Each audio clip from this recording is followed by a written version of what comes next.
Listen carefully. This message is not an accident, it is a warning, a revelation, a wake-up call. Something in your life has been shifting quietly, slowly, almost invisibly, and heaven is no longer willing to let you walk blind. You were led here because the truth has been pressing against the walls of your life, demanding to be seen. Not tomorrow, not someday, but now. There is someone in your family, someone you trusted, someone you never questioned, whose actions have been carrying a hidden weight. Your sister. And the moment that truth touches your spirit, you feel the tension inside you because you have sensed it for far too long. Every time her smile didn't reach her eyes, every time the atmosphere changed when she entered the room, every time your soul whispered, "Something is wrong." That was not your imagination. That was not paranoia. That was discernment trying to protect you. This message did not arrive to confuse you. This is not a coincidence. This is not chaos. This is a calling, a divine summoning, a spiritual alert meant specifically for you. For months, heaven has been trying to reach you through dreams, through moments of discomfort, through that strange heaviness you kept dismissing as ordinary stress. But the signs have grown louder, and now the message must be spoken plainly. Wake up, because what has been hidden is beginning to rise, and if you do not see it now, the wound will deepen, the damage will spread, and the pain will multiply. You are not here to fear, you are here to prepare. This is the moment you step into clarity, sharp, unavoidable, undeniable clarity. This is the moment your spirit rises and declares, "No more shadows." So take a breath, steady your focus, and listen closely, because what you are about to hear will reshape how you see everything around you. This is the beginning of revelation, and revelation always arrives for one reason: to warn, to awaken, to protect. Before we go any deeper into this divine revelation, pause for a moment. Don't rush past what heaven is doing right now. This is not just another message, it is a spiritual summons, and your response matters. Type AMN in the comments below as your declaration of agreement with heaven. It is not just a word, it is a covenant. When you write it, you are saying, "Lord, I see it. I received it. I'm ready for the truth you are revealing." That simple act becomes a doorway of faith, a sign that your spirit is awake and aligned with heaven's purpose. You are not typing out of routine, you are responding to a divine call, sealing what God has started in your heart tonight. And if this message has stirred something within you, if your spirit recognizes the sound of truth, make sure you subscribe to this channel and turn on notifications. There is more that heaven is preparing to reveal, and you were never meant to miss it. Stay connected, stay discerning, and keep your heart open. Heaven is still speaking. The next word may be the one that changes everything. You need to understand this truth before anything else. The uneasiness that has been haunting you was never random, never the result of tired nerves or restless imagination. It was your spirit's early warning, a signal pulsing quietly in the background, trying to draw your attention to what your mind refused to admit. For months, your soul has been whispering that something is off. Every moment you noticed a heaviness in the air, every time your sister's smile looked rehearsed, every quiet tension that fell over the room when she entered it was not a coincidence. It was confirmation. You weren't overreacting. You were discerning. Heaven has been speaking to you in the language of unease. C.S. Lewis once wrote in The Problem of Pain, "Pain insists upon being attended to. Pain doesn't whisper politely. It knocks until you open the door. It invades our peace not to punish, but to alert us that something vital has gone wrong." In the same way, your unease has been divine pain, not emotional weakness. You tried to dismiss it, to bury it under kindness and distraction. You told yourself she was just stressed, just tired, just distant. But truth does not fade because you ignore it. Truth waits. It lingers until you are ready to see. There was a moment 6 months ago when a small decision shifted the balance of light and shadow around her. It started quietly, wrapped in secrecy, born out of a wound she never healed. What she chose did not make her evil, it made her vulnerable. And that vulnerability opened a spiritual door. Since then, the ripple has been touching your peace, your sleep, your energy. You have felt its vibration because your spirit is awake. That is why you were the first to notice the change. Others see her actions. You feel her atmosphere. Others hear her words. You read her silence. Others sense nothing at all, but you sense everything, because heaven trained your spirit to detect what human logic cannot. Every sigh you released, every strange dream, every tightening in your chest was data from the unseen world, evidence that the invisible had entered your visible space. And now the purpose of that discomfort is clear. It was never meant to break you. It was meant to prepare you. The unease was not punishment but prophecy. The restlessness in your heart was heaven's way of saying, "Wake up, chosen one. You are not imagining the storm. You are standing at the edge of revelation." 6 months ago, a moment passed that seemed ordinary to everyone else but not to heaven. It was small, quiet, and easily dismissed. But in that instant, a decision was made, one that would shift the balance of light within your family. It didn't begin with rebellion. It began with exhaustion. She was tired, wounded, and desperate to feel in control of something. The world had been unkind to her heart for too long, and instead of reaching upward for healing, she reached sideways for relief. That is how every fracture begins, not with a dramatic fall, but with a whisper of compromise that no one notices until the structure starts to shake. She did not set out to walk into darkness. She simply took one unguarded step into it, and that was enough. A promise was bent, a boundary ignored, a secret accepted under the illusion of protection. In her heart, it felt harmless. In the unseen realm, it opened a door. And when that door opened, what came through it didn't attack her immediately. It lingered, it observed, it waited for a moment of deeper weakness. Slowly, almost kindly, it began to reshape her, to distort her judgment, to whisper lies that sounded like comfort. "You deserve this. No one will know. You're just trying to survive." That's how darkness works. It doesn't shout, it seduces. It tells the wounded that they're healing while quietly deepening the wound. What began as a coping mechanism became a spiritual infection.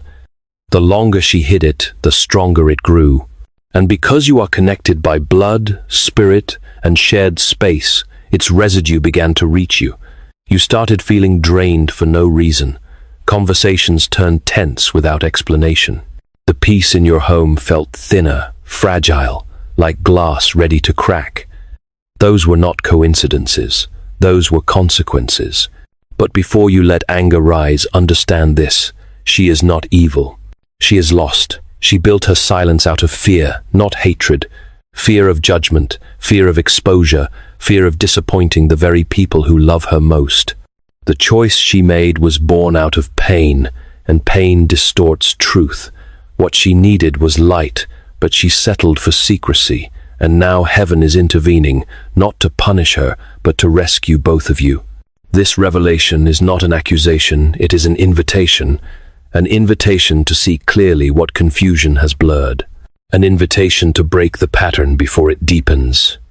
Because when one heart in a family turns away from light, the others must turn toward it with twice the strength. This is that moment. The fracture can still be healed, but only if you face it without fear. Among everyone in your family, only one heart was sensitive enough to feel the tremor before the quake. Only one spirit was awake enough to sense what was coming. That heart was yours. You were not chosen because you are the loudest, the strongest, or the most righteous. You were chosen because you see what others ignore, because you listen when others dismiss, because you feel when others numb themselves. Heaven knew that when the truth reached you, you would not run from it. You would hold it, face it, and allow it to reshape you. That is why the message came to you first. You have always been the quiet observer, the one who notices the small things, the subtle shifts, the details that others overlook. You are the kind of person who can sense when words are hiding something, when a tone doesn't match a smile, when peace in a room has quietly left. That is not a weakness, That is spiritual sight. And though it has often made your life heavier because awareness always carries weight, it is also what makes you heaven's messenger in this moment. There's a reason your dreams have been vivid lately. There's a reason conversations around you seem charged, strange, or eerily timed. The universe is orchestrating connection points, trying to confirm what your spirit already knows. What you thought was anxiety has been discernment. What you thought was overthinking has been preparation.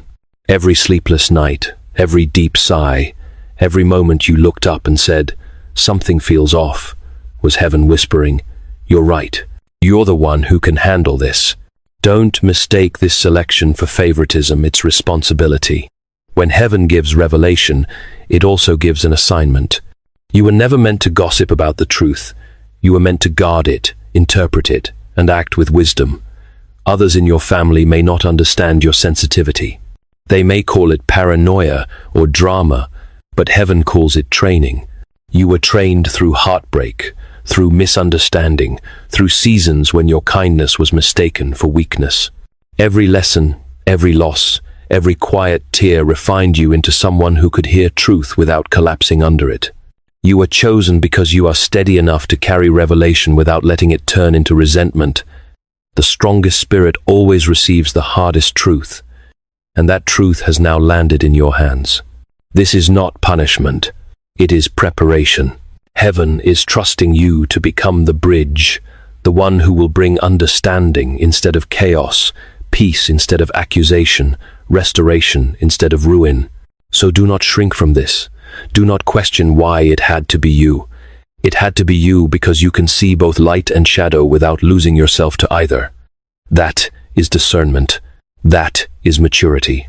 That is grace under fire. You are not a spectator in this story. You are the keeper of balance. And from this point forward, your awareness is no longer a burden. It is your divine authority. There is a rhythm to divine revelation, a pattern heaven follows when it wants to make sure you pay attention. Nothing arrives all at once. It unfolds in layers, each one closer than the last. What is about to happen will not come with thunder or lightning, but with quiet precision. The next 7 days are not ordinary, they are marked. And heaven, in its mercy, is giving you a countdown. The first sign will come within 3 days. It may appear small, almost forgettable, a misplaced object, an unexpected message, a sentence spoken carelessly by someone who does not understand why it stings. You might brush it off at first, but something inside you will pause. The air will feel heavier. The timing will feel deliberate. That is your first confirmation. It will be heaven's way of whispering, "You are not imagining this." Nah. The second sign will come within 48 hours after that. It will involve information, something revealed by accident, yet designed by providence. Maybe a call, maybe a photograph, maybe an open tab on a device you weren't meant to see. Do not search for it. It will find you. When it does, breathe. Do not react in fear or anger. The temptation will be strong, but remember, truth never asks you to rush. Truth stands still and waits for you to recognize it. This sign will not destroy your peace unless you let panic interpret what only discernment can decode. And then, the third sign, the completion will arrive by the 7th day. The atmosphere around you will shift. Conversations will feel clearer. A weight will lift. Not because the situation has vanished, but because understanding will have replaced confusion. The light will have pierced the fog. Heaven's pattern is always precise. 3, 2, 1 revelation, confirmation, manifestation. Do not dismiss these days as superstition. Every spiritual system, every faith tradition, every generation has recognized that time itself bends when purpose is near. The next week is a window. What you do inside it will determine whether healing flows easily or painfully. Guard your emotions. Keep your heart quiet. Keep your words few. You do not need to investigate. You only need to stay alert. 3 days to notice, 2 days to confirm, 1 week to awaken. This is not fortune-telling. This is alignment. The heavens are not warning you to create fear. They are warning you to build readiness. When the first sign appears, say nothing, just whisper, "I see it." When the second comes, remain calm, say, "I understand." And when the seventh day dawns, lift your head and say, "I am ready." Because by then, the unseen will have begun to move in your favor, and the truth will no longer hide. Every shadow begins with light. Jealousy is not born in darkness. It is born in the light that shines on someone else. Your sister's heart did not start bitter. It started wounded. Somewhere deep in her story lies a moment that planted a seed, a single word, a comparison, a gesture that told her she was not enough. She may not even remember it clearly, but her spirit never forgot. What looked small to you was monumental to her. A parent's compliment directed at you, a teacher's praise, a moment when others noticed your strength while hers went unseen. From that point, the fracture began to grow silently, like a crack beneath the surface of glass. Jealousy is not always loud. It smiles. It celebrates you publicly while privately questioning, "Why not me?" It's not hatred, it's hunger, a hunger to be seen, to be valued, to be chosen. And when that hunger goes unmet for too long, it starts to twist into something that doesn't look like love anymore. What she never healed became what she tried to hide. And what she tried to hide eventually became what she acted from.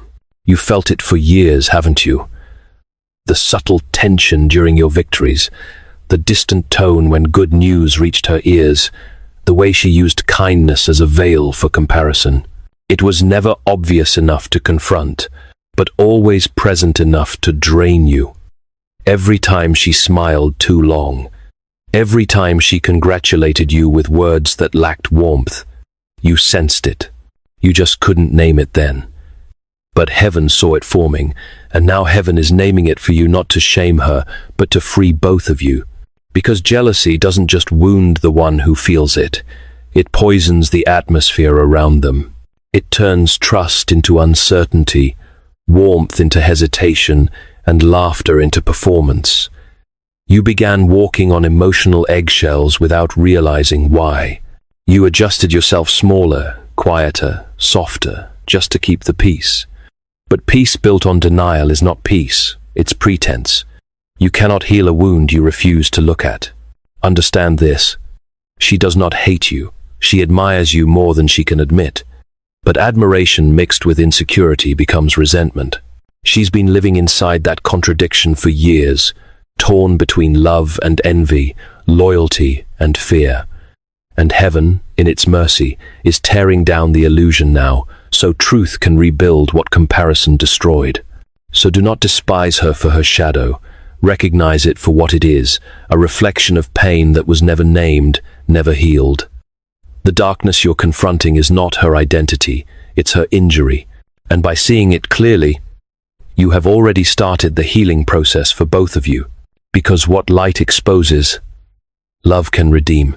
The truth never stays buried forever. It waits, it watches, it chooses its moment. And then when the soul is strong enough to see, it surfaces. The first proof of what you have felt will not come with lightning or chaos. It will arrive quietly, disguised as something ordinary, almost forgettable. Yet when it happens, your spirit will recognize it instantly. You will feel a pull in your chest, a stillness in the air, a sudden awareness that says, "This is it." Maybe it will be a message sent by mistake, a photo left open, a conversation half heard, or an item you were never meant to find. It could be something as simple as a document, a receipt, or a name that appears at the wrong time in the wrong place. To anyone else, it would mean nothing, but to you, it will mean everything. Because the sign is not about what you see, it's about what it confirms. Heaven will not show you what you cannot handle. It will reveal only enough to awaken you. When it happens, your first instinct might be to react, to demand answers, to confront her, to ask why she would do this, why she would hide it, why she would drag her pain into your peace. But remember this truth. Not every revelation requires a reaction. Sometimes the greatest victory is restraint. When the proof comes, your silence will be your weapon. Not the silence of weakness, but the silence of wisdom. You are not being called to expose her. You are being called to understand her, to see beyond the action and into the wound. When the evidence appears, it will not just confirm her choices, it will confirm your calling. It will remind you that discernment was never madness, it was ministry. You were not paranoid, you were being prepared. Every sleepless night, every strange dream, every chill that passed through your body, it all pointed to this moment. Do not let shock overtake you. The proof is not meant to break your heart, it is meant to open your eyes. And the moment it arrives, heaven will be watching not to test your anger, but to test your composure. Will you shout, or will you stand still? Will you curse the darkness, or will you let your calm become the light that exposes it? Because the revelation is not the end of the story, it's the bridge. Once you cross it, everything hidden begins to lose its power. The truth you see will sting, yes, but it will also steady you. You will realize that God never warned you to scare you. He warned you to strengthen yourself. The proof will not destroy what is meant for you, it will define it. And when that moment comes, you will know beyond doubt, the season of blindness is over. The moment of confrontation will come, not because you seek it, but because truth demands it. You will not need to chase it. It will find you. Perhaps it will begin with a simple question, a sudden conversation, or an unexpected meeting that feels almost staged by fate. The air will grow still, your heartbeat will quicken, and deep inside your spirit will whisper, "This is it." That is the threshold between silence and revelation. When you step across it, remember, confrontation is not destruction. It is the meeting of truth and mercy in the same breath. You have been called not to attack, but to awaken. Not to win an argument, but to release the grip of deception that has suffocated peace in your home for far too long. When you speak, your words must carry both gravity and grace. Do not raise your voice, raise your spirit. You do not need volume to carry authority. Heaven will lend power to your calm. Your silence before will have built the foundation for this moment. Your composure will do more than shouting ever could. The goal is not to prove her wrong, but to prove that love can survive truth. Remember this, anger burns bridges, but clarity builds them. The truth spoken in fury destroys, but the truth spoken in love delivers. This confrontation will test not your knowledge, but your posture. If she denies it, stay steady. If she cries, stay kind. If she lashes out, let stillness guard your heart. The loudest part of you must be your peace. Do not let ego drive this conversation. You are not there to punish, you are there to reflect. When you stand before her, understand that your calm will reveal more than your accusation ever could. Look at her, not with eyes of judgment, but with the gaze of someone who finally understands. Beneath her words you will see fear, beneath her defenses pain, beneath her mistakes, the same longing for love that lives in you. This is not the time to shout, "Why did you do this?" but to quietly ask, "What were you afraid of?" That single question, asked with gentleness, can pierce walls that sermons cannot. And when the conversation ends, whether with tears, silence, or denial, walk away without bitterness. You are not responsible for her response, only for your obedience to truth. Let her process what heaven has revealed. Seeds of realization take time to bloom. Trust that your restraint will echo louder than confrontation. What you carry is sacred. You are the vessel of revelation, not the judge of consequence. So hold your peace, hold your light, and remember, healing does not come through force, it comes through presence. When your calm enters the room, heaven enters with you. That is how you confront without breaking what you were born to heal. Healing rarely begins with miracles, it begins with memories. Sometimes heaven doesn't send thunder to wake a soul, it sends a whisper, wrapped inside something familiar. In the days following your confrontation, something small will find its way back to you. It may be an old photo, a necklace, a note, A childhood trinket, something that belonged to both of you once, something that carries more emotion than value. It will not arrive with fanfare. It might fall out of a drawer, appear in a box you haven't touched for years, or be placed in your hands by accident. To anyone else it would mean nothing, but to you it will speak. That is how heaven works. It hides revelation inside the ordinary. When you see it, your chest will tighten, not from fear but from remembrance. You will feel a soft ache, a blend of nostalgia and grief, as if time itself pauses to remind you of who you both were before the distance, before the comparison, before the silence. That object will carry the sound of laughter you forgot, the echo of innocence you both lost.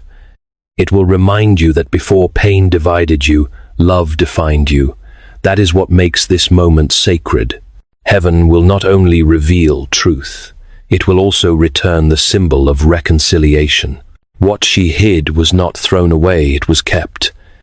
Even when bitterness took root, a part of her could not destroy what once represented your bond. That hidden tenderness is proof that redemption is still possible. Do not dismiss this as a coincidence. Objects hold energy, and memory is their language. The universe often uses what our hands once touched to remind our hearts of what we once felt. When you hold it, you will feel something. Stir inside a mix of sorrow and peace. Let the tears fall if they must. Do not rush to analyze it. Just breathe and let that memory do its quiet work. Because what you will feel in that moment is not weakness, it is release. It is your soul, exhaling after years of holding its breath. If she returns it to you herself, do not question her motive. It may be conscious, or it may be heaven moving through her without her even knowing. Take it gently, thank her softly, and let silence do the rest. Sometimes forgiveness does not begin with words, but with gestures too delicate for language. That small object will stand as a bridge, a quiet proof that what love once built, pain could never fully destroy. Keep it close, not as a token of the past, but as a sign of what's being restored. It will remind you that healing is not always loud. Sometimes it is hidden inside the ordinary, waiting for the right moment to return. When it does, it carries with it the voice of heaven whispering, "See, even what was lost still remembers you." That is how reconciliation begins, not with declarations, but with remembrance. In every story of revelation, there comes a pause, a space between knowing and becoming. The days ahead will not pass like ordinary days. They will hum with a quiet, unseen electricity. Heaven has already begun aligning the next chapter, and its rhythm will unfold across 3 sacred nights. These are not nights for fear or sleepless worry. They are nights of awakening. Each one will carry its own message, its own weight, its own whisper from the divine. On the first night, sleep may feel distant. You will toss, not because of anxiety, but because your soul is turning toward the light. Memories will surface, some recent, others buried beneath years of forgetting. You may hear your name in a dream or see a face from long ago. Do not resist it. The mind dreams, but the spirit remembers. This is heaven's way of bringing buried truth to the surface, so that what once hurt you can finally be healed. You are not being haunted, you are being awakened. The second night will come with stillness. It may feel unnerving at first, as though the world itself is holding its breath. The air will seem thick, your thoughts quieter, and in that silence something sacred will enter. You may hear a phrase, just a few words, but they will echo. It could be a sentence from childhood, a name, or a memory you thought was irrelevant. Write it down. The divine often speaks in fragments, expecting the faithful to assemble the meaning later. This is not confusion, it is conversation. Heaven reveals slowly, because only the patient can carry power without pride. On the third night, something within you will shift. You may wake suddenly in the early hours with tears on your face, not from sadness but from recognition. You will feel lightness in your chest, a quiet release you can't explain. That is the moment your spirit breaks through the final veil of heaviness. the awakening is complete. You may not see angels, but you will feel their nearness. The energy will change. Your home will feel different, cleaner, softer, alive. That is how heaven leaves its signature. These 3 nights are not a superstition, they are alignment. During them, do not overthink, do not analyze, do not speak more than necessary. Simply listen. Stay off distractions. Keep a notebook nearby. Write what you hear, what you feel, what appears in your dreams. Those fragments are sacred keys that will unlock what has been hidden for too long. And when the 3rd morning arrives, stand by your window, breathe deeply, and know this truth. Something in the unseen world has shifted forever. The awakening is not just happening around you, it is happening within you. Restoration does not come like a sudden sunrise. It comes like dawn, quiet, gradual, inevitable. After the 3rd night, the air itself will feel different. The heaviness that once lived in the corners of your home will begin to lift, almost imperceptibly at first, like dust leaving sunlight. That weight you carried in your chest will ease, not because the world has changed, but because you have. Revelation transforms atmosphere. And when truth enters a space, darkness loses its grip. You may notice small things first, the way you breathe more freely, how your thoughts feel less clouded, how your prayers no longer sound desperate but certain. That is the evidence of restoration. It is subtle, yet undeniable. You'll begin to see that what once felt like punishment was preparation, that what once looked like loss was protection. Heaven never exposes to destroy, it exposes to rebuild. Every layer of pain that was peeled away now makes room for something new to grow. Do not expect the restoration to be loud. It rarely announces itself. It begins in silence inside your heart, in the way you forgive without being asked, in the way you release anger without needing an apology. That's how heaven restores, by changing you before it changes the world around you. And as you soften, everything connected to you begins to shift. Peace returns where tension once ruled. Understanding replaces suspicion. Even your sister, though she may not fully grasp it yet, will begin to feel the ripple of grace moving through her life.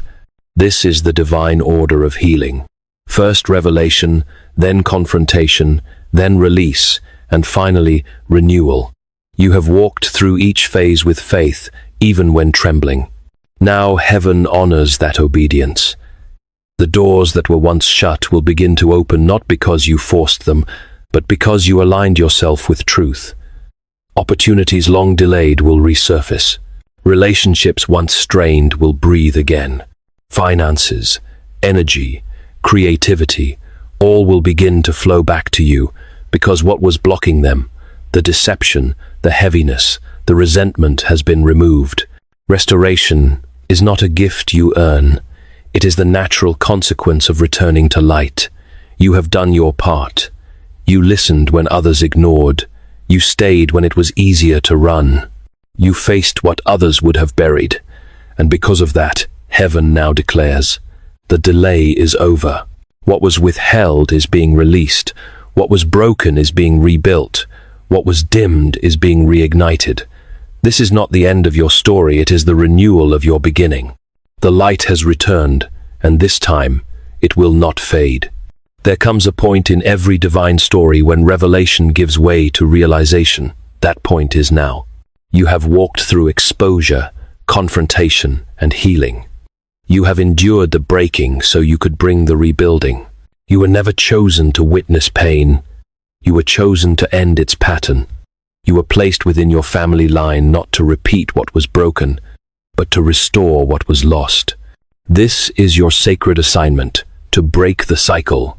Generations before you carried burdens they never had the words to name.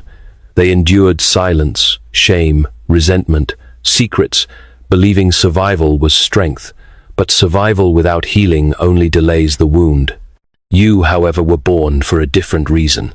You are not a continuation of the old story. You are the correction of it. Every sleepless night, every unanswered question, every moment of inexplicable heaviness was part of the training. Heaven was teaching you endurance so that when the time came, you could stand in the fire and not be consumed. Do not mistake your gentleness for weakness. It takes greater courage to forgive than to fight, greater power to stand still than to strike. You have learned the strength of restraint, the wisdom of silence, and the authority of peace. Those are not passive virtues, they are weapons of the Spirit. Through you, heaven has shifted something that generations could not. The jealousy that lingered, the silence that poisoned, the confusion that repeated from parent to child, it stops with you. The proof of your transformation will not be found in dramatic gestures, but in quiet fruit. You will notice it in your tone, your choices, your calm. Where others once reacted in fear, you will respond with clarity. Where others once built walls, you will open doors. Your children, your loved ones, those who come after you, they will live in the peace you fought for without knowing the battle you endured to earn it. That is legacy. That is redemption. Heaven calls you by new names now. Restorer, peacemaker, bloodline healer. You have faced truth without turning away, and because of that, you have rewritten your family's spiritual story. The angels rejoice, not because you survived, but because you transformed. This is not about your sister alone anymore. It never was. She was the mirror through which heaven showed you the strength of your own light. The confrontation was never against her, it was against the cycle itself. And you have won. So stand tall. Do not hide your radiance. You have earned this stillness. Speak gently, live boldly, forgive completely. When fear tries to whisper that you are not enough, remember this truth. You were chosen, not for comfort, but for courage. You are the one who said yes when generations before you stayed silent. You are the light that broke through the curse. You are the one who turned pain into purpose. This is your final declaration. The cycle ends with me. The healing begins with us.